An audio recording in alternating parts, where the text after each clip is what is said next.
Normalmente, algunos ejemplos son, bueno, como decíamos, el funcionamiento de aire para confort humano, vas a tener una condición de temperatura y de humedad relativa en la que es confortable.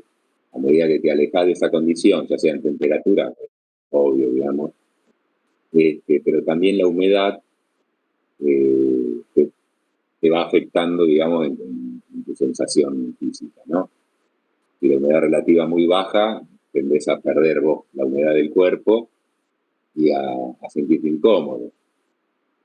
Si la humedad relativa es muy alta, también genera incomodidad.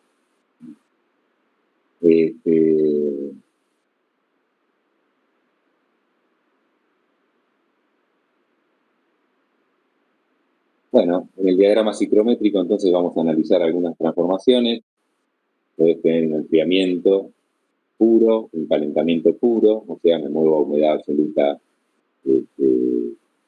constante, una humidificación o deshumidificación sin variar la temperatura, y después puedo tener, bueno, transformaciones en donde se dan simultáneamente algunos de estos cuatro procesos.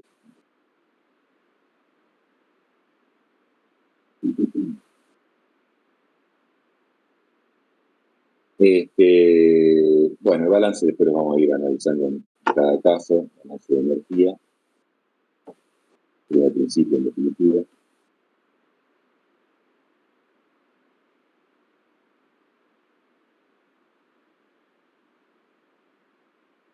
Un proceso que nos podemos plantear es un calentamiento, entonces, como decíamos, o enfriamiento a humedad absoluta constante, ¿no?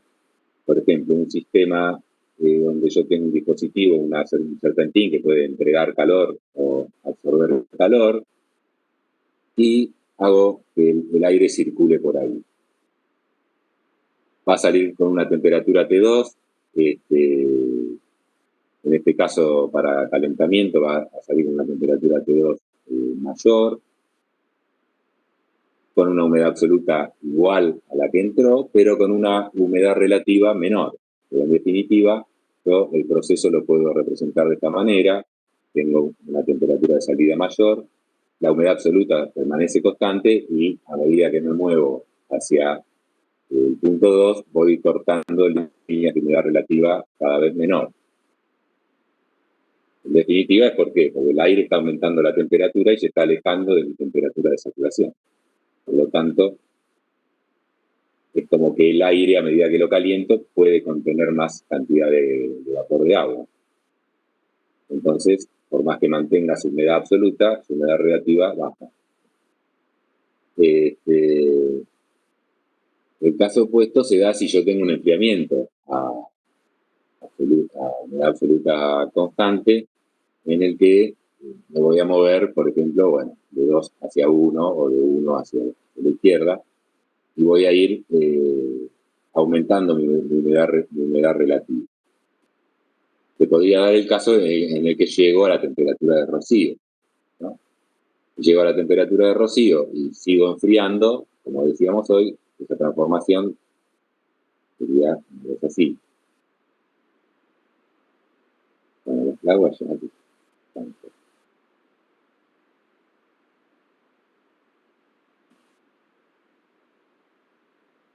Supongamos que esta era la situación a la que yo entraba, entonces dijimos, me muevo a humedad absoluta constante, bueno, no tan constante en este caso, y después bajo por la línea de humedad relativa 100% hasta esta condición. Esto podría ser un proceso que ocurre, por ejemplo, en un aire acondicionado, ¿no? Bueno, bajé mucho, el aire acondicionado por ahí funciona con una temperatura un poquito mayor, pero el equipo, ¿qué va a hacer? Va a forzar al aire a pasar por un equipo, un intercambiador de calor, en definitiva, que ese intercambiador de calor se encuentra, ponele a 0 grados.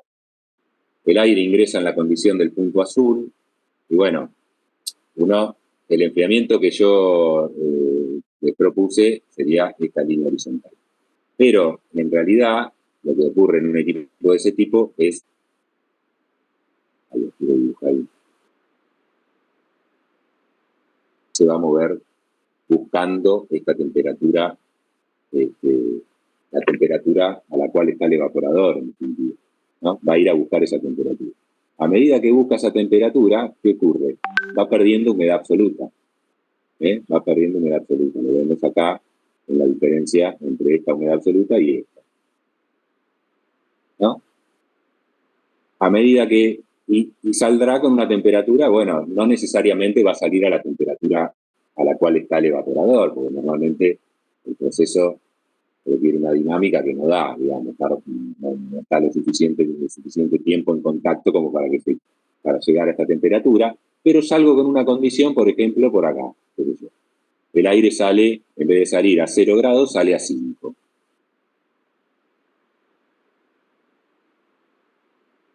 Por ejemplo, una ladera. Entonces, sale con esta humedad absoluta. Entró con esta humedad absoluta, sale con esta humedad absoluta. El aire se está secando, está perdiendo humedad. En definitiva, es lo que ustedes observan que condensan los equipos de aire acondicionado. Normalmente, que tienen una manguerita que sale afuera, pero esa condensación se produce adentro. Es el agua que está condensando de ese aire que estoy enfriando. Si lo enfrío por debajo de la temperatura de rocío, el tipo empieza a condensar.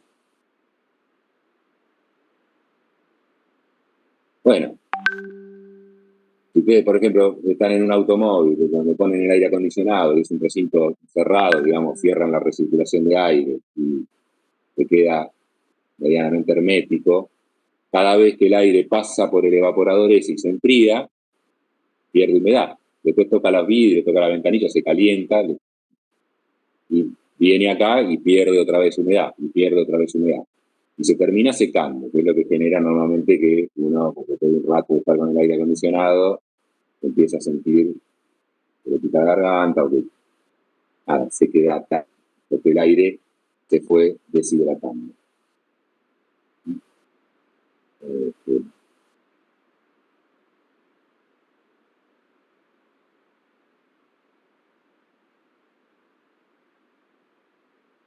Bueno, entonces sería, si yo no llego, digamos, por debajo de la temperatura de rocío, sería a humedad absoluta constante. Puedo calentar o enfriar. El balance de entalpía, en definitiva, va a ser el calor que yo le aporto al aire, va a ser la diferencia de entalpía entre la entrada y la salida. Las leo directamente en el diagrama.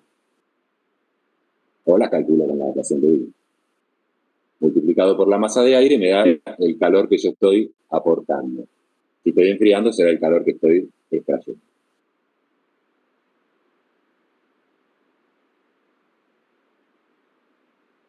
Bueno, un proceso que se puede dar es aportar calor y también aportar humedad, por ejemplo, ¿no? Calentamiento con humidificación.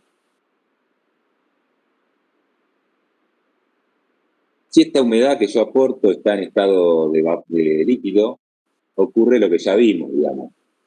Voy a calentar el aire y después, por ejemplo, en el proceso 1-2, voy a aportar calor y después, ahí me muevo con humedad absoluta constante, y después le rocío agua líquida. Como le rocío agua líquida, voy a seguir una línea de entalpía constante. Más o menos va a ser como un proceso de saturación adiabática. Lo voy a seguir, lo voy a aproximar con una línea de entalpía constante. Y voy a salir en algún punto. Si saturo completo, bueno, saldré en esta parte. Y si no, saldré con una humedad relativa determinada.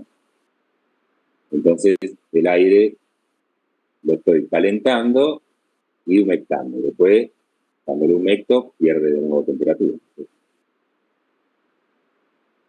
La otra posibilidad es que yo esté aportando vapor, ¿no? Bueno, acá, digamos, dibujaron una línea, no sé por qué, con esta pendiente.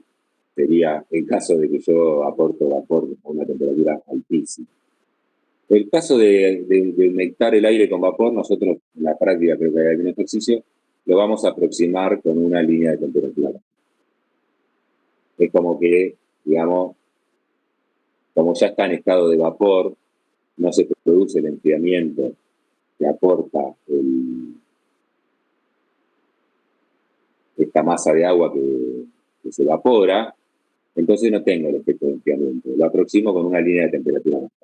Para irme a una zona 3 como esta, tenés que, además de aportar además de aportar el agua en estado de vapor, aportarla a una temperatura muy alta. Entonces ahí sí empezaría la transformación a correrse hacia la derecha porque estoy aportando la entalpía por la temperatura que tiene. Pero acá más o menos es como que se compensa, digamos, y lo podemos aproximar con una línea de temperatura constante, una vertical. Entonces, si mezclo con agua líquida, voy a buscar la temperatura de saturación adiabática, y si mezclo con vapor, puedo aproximarlo con una línea de temperatura.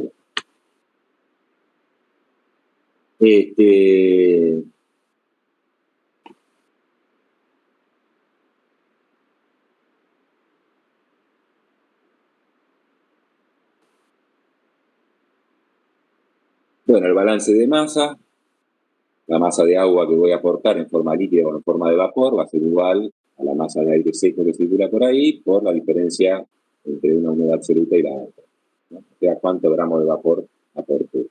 Si conozco el punto 1 y 2, lo puedo trazar en el diagrama, directamente obtengo este diagrama.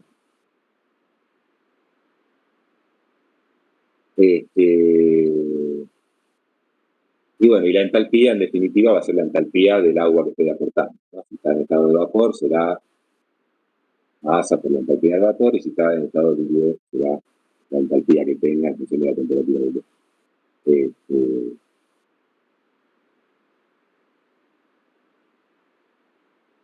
Si nosotros estamos de nuevo con agua líquida, prácticamente esto tiende a cero y nosotros lo consideramos una transformación adiabática, ¿no? O sea, de H3 que sería el H.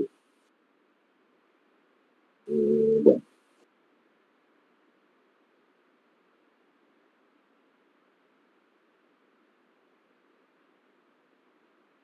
Bueno, acá dice lo que estábamos hablando. Ah, no, ese que sí, bueno, lo miramos acá más fácil de enviar.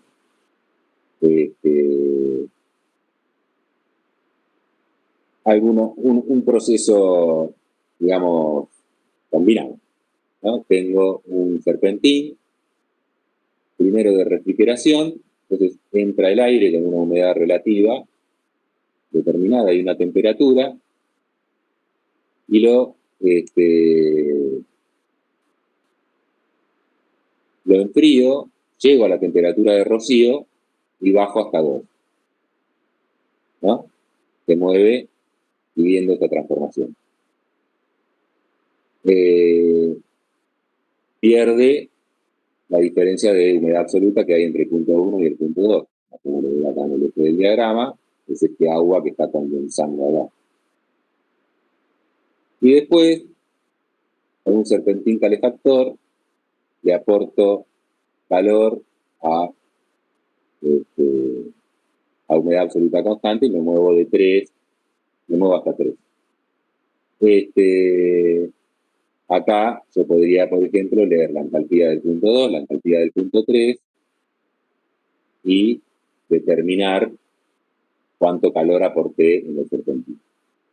Si yo agarro la entalpía del punto 1 y la entalpía del punto 2, tengo la cantidad de calor que extrajo este serpentín. Bien. Bueno, este proceso que se ve acá, en definitiva, es lo que le ocurre al aire cuando circula en un circuito frigorífico, en una heladera, que también va condensando en el serpentín de refrigeración, en el intercambiador de calor, y va, si ese serpentín está por debajo de 0 grados, además de condensar, forma hielo, ¿no? Y es el hielo que uno observa, bueno, que forman las heladeras, básicamente, los freezer.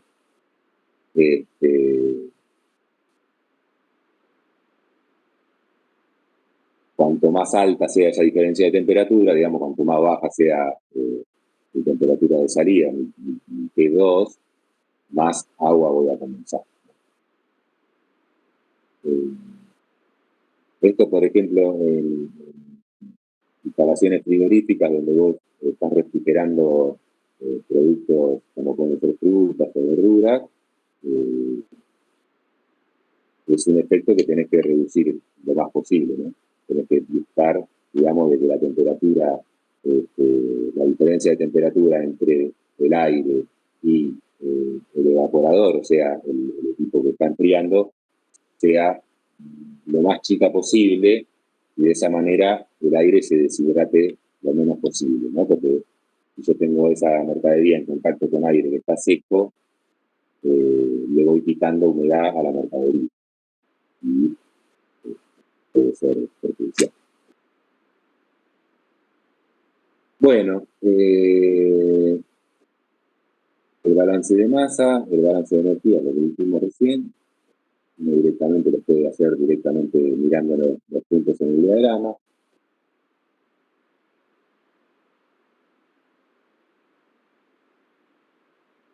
De nuevo lo mismo, el calor que se aporta los tres.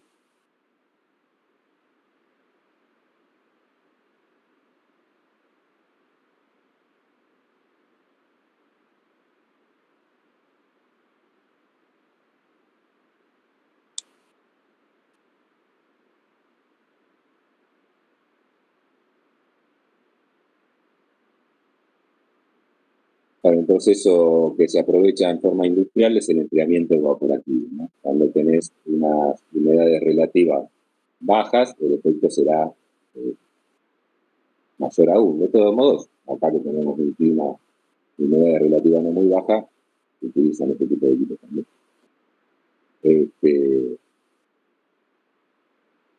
De nuevo, el proceso que ya vimos, digamos, tengo un aire a una temperatura y una humedad relativa determinada, y por supuesto, humedad relativa inferior a la saturada, y pongo en contacto ese aire con agua líquida. Y el aire, en definitiva, ¿qué va a hacer? Como siempre, va a buscar la temperatura de saturación adiabática.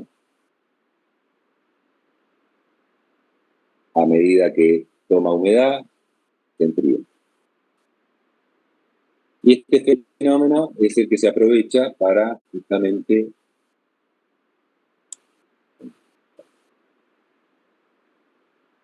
en este tipo de equipos, donde vos haces circular aire, por ejemplo, que ingresa por acá, forzado con el forzador, y se pone en contacto con una lluvia, con agua, que yo la quiero enfriar. Que viene de un proceso, ¿no? De algún lado yo estoy trayendo calor con agua, y ese agua después, para no desecharla, la voy a, la quiero enfriar.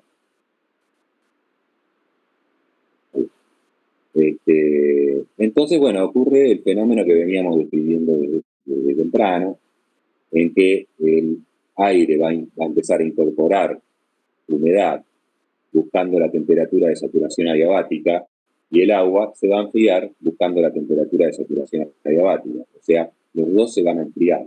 En definitiva, la entalpía que está, digamos, perdiendo este aire y la entalpía que está perdiendo esta agua que se enfría es la entalpía que se está utilizando para evaporar esa masa de agua e incorporarlo al aire que sale por acá. Bueno, no saldrá 100% saturado, pero con una humedad relativa mucho mayor a la que entra. Si sale 100% saturado, ese aire está a la temperatura de saturación adiabática y esta agua que estuvo en contacto con ese aire también estará buscando la temperatura de saturación adiabática. Por supuesto, pierdo parte de esto, no es gratis, como nada, tengo un enfriamiento a costa de agua que voy perdiendo del proceso, ¿no? Este agua la tengo que ir renovando, sumando el agua que se evapora en el proceso, ¿no? Bueno, una torre de enfriamiento funciona aprovechando eso. Si yo tengo las condiciones del aire a la entrada, ¿no es cierto?, temperatura y humedad relativa, puedo aproximar, decir, bueno, sale con 90% de humedad, no sé, habrá que ver, dependerá del equipo, y voy a salir con una temperatura que le corresponde a esa humedad relativa, ¿no?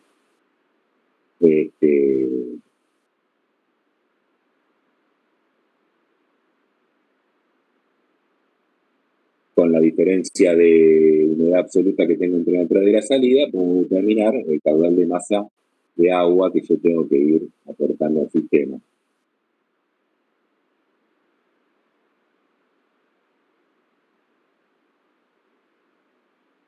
Bueno, ya está explicado un poco el proceso.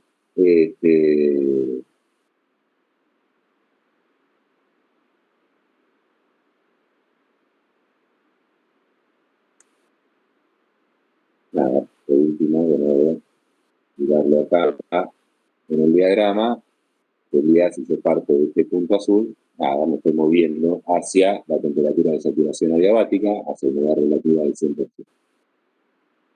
Dependerá del equipo en qué punto salgo, ¿no? En qué humedad relativa salgo y en definitiva con qué temperatura sale ese aire y con qué temperatura busca ese agua, digamos, ¿no? Pero lo interesante es que ambos se enfrían, y lo que está ocurriendo es que el aire está ganando una masa de agua, digamos, la entalpía que está perdiendo tanto la masa de agua líquida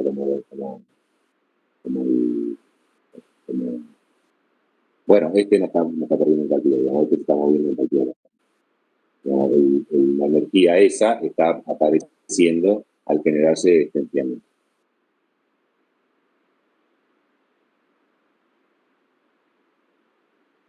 Bueno, en la guía básicamente tienen que, no sé, hay algunos que utilizan las ecuaciones, es bastante sencillo, les recomiendo tratar de ir con el PS viendo el comportamiento del agua y con el ciclométrico viendo el comportamiento de la mezcla, ¿no?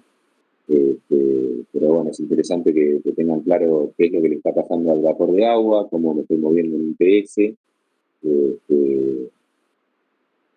para ver por qué ocurre lo que ocurre. Y en el ciclométrico, básicamente los problemas son, les damos una condición del aire a la entrada, se le hacen algunos de los procesos que les estuve explicando, y tenés que determinar la condición de salida, calcular cuánta agua tenés que incorporar, qué energía tenés que incorporar o extraer. Básicamente son después balances de energía muy sencillos.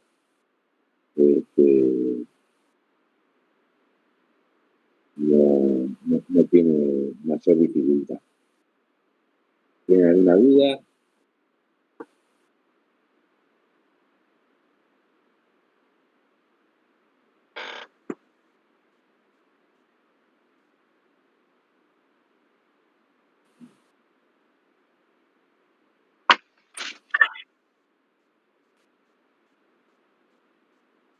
Bueno, ahora después voy a subir otro diagrama. Este otro más completo. No se pueden buscar cualquiera. Al final de algunos programitas.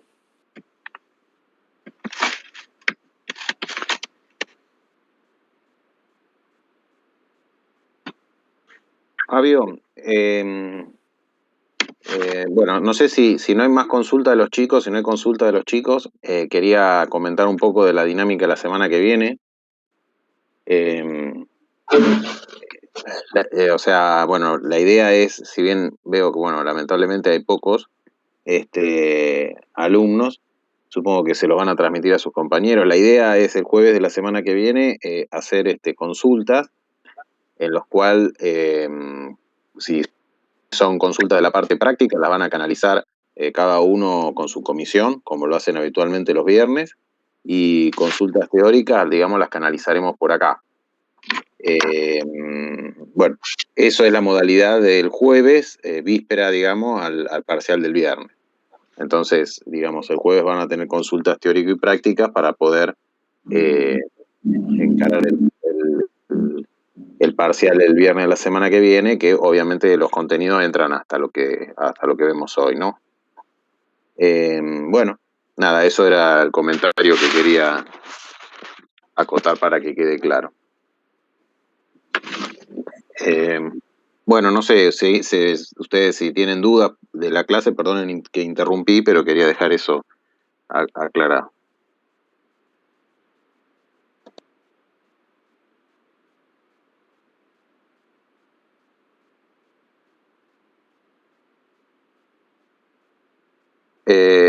Con respecto a la modalidad del parcial, obviamente lo vamos a canalizar por el campus, en el horario habitual de clase de los viernes, es decir, 18 horas.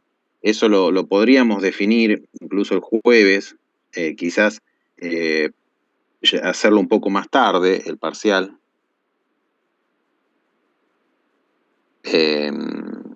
Claro, sí, igualmente tenemos el jueves la consulta que también se van a enterar, pero quizás lo hacemos un poco más tarde, no sé, de eso lo tenemos que definir del horario, ahí va a figurar, digamos, obviamente, en el campus, en qué horario va a estar abierto para el parcial. Digo por el tema de la utilización del recurso, ¿no?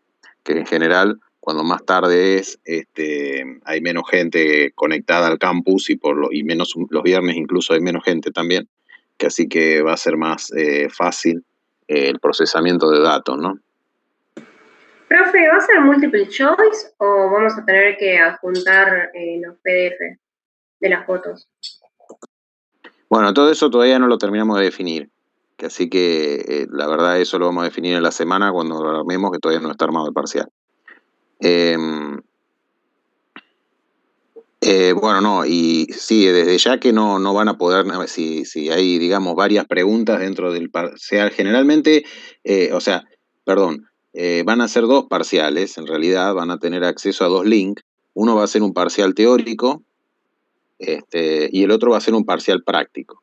Recuerden ustedes que dentro de las condiciones que teníamos, que hablamos la primera clase, tienen que aprobar tanto la teoría y la práctica con 6, digamos, ¿no? O sea, si aprueban la práctica con 8, por ejemplo, y en la teoría tienen un 4, tendrán que recuperar la práctica. O sea que van a tener dos parciales que van a estar comprendidos dentro del mismo horario aproximadamente, para que puedan resolver uno y después resolver el otro. Y sí, seguramente que vamos a usar la modalidad de que obviamente que no puedan ir navegando entre las preguntas, sino que van a tener que ir resolviendo pregunta a pregunta dentro de cada una de los parciales, ¿no? O sea, si el parcial tiene 5 preguntas, resolverán primero la 1, después la 2, la 3, la 4 y finalmente la 5. Bueno, eso sí, o sea, en general las preguntas no son todas más o menos con la misma complejidad. O sea, la idea es que como las preguntas van a ser también aleatorias, tienen que tener más o menos la misma complejidad, que así que supongo que van a tener más o menos la misma tiempo de desarrollo.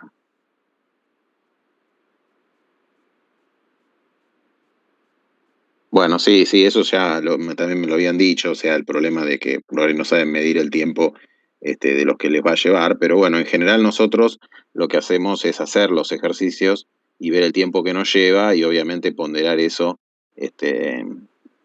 por obviamente que con el estudiante le va a llevar más tiempo por los nervios, digamos, y un montón de otras cosas, como para que haya tiempo suficiente en el parcial para que lo puedan resolver.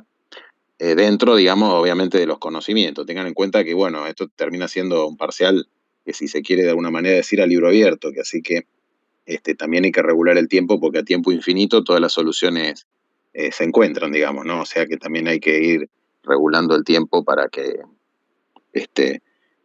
se pueda, digamos, evaluar mejor. Bueno, no sé